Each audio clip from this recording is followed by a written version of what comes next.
En Haute-Savoie, entre la fin du mois d'octobre et début novembre, 3 attaques ont eu lieu à Dingy-Saint-Clair, suscitant évidemment beaucoup d'émotions dans la commune. D'abord parce que le loup a attaqué à 300 mètres à peine de la place du village, et puis parce que ceux qui en ont fait les frais sont de tout petits exploitants, parfois même des particuliers qui font de l'élevage. Alors aujourd'hui, ils sont en colère et désemparés. Reportage Serge Vorette et Ingrid Pernet du Parc.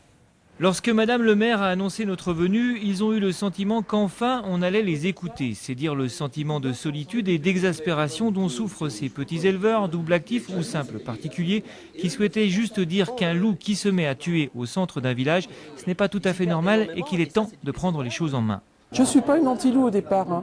Je ne me suis jamais inscrit comme ça, mais aujourd'hui c'est dans ma commune et du coup ça me préoccupe énormément et je suis pour qu'on régularise ce problème, oui, c'est sûr.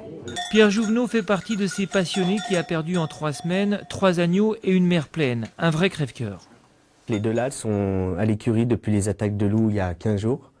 Si elles seraient restées dans le parc, elles auraient été mangées. On m'a conseillé de les rentrer, sauf qu'aujourd'hui c'est malsain, il fait beau, elles ne peuvent pas être dehors. Et je ne sais pas qu'est-ce qu'elles vont devenir. Est-ce que les petits vont se faire normalement et tout? Elles sont affolées, elles ont même peur de moi. Je ne peux plus les sortir ni les rentrer, voilà.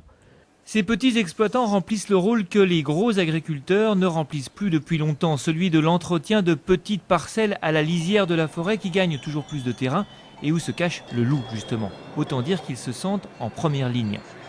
Tout le monde sait, et c'est ce qu'on nous a appris, que le loup est peureux. Dingy-Saint-Clair, il n'est plus peureux. Il s'est habitué à ce que les gens ne lui fassent pas de mal.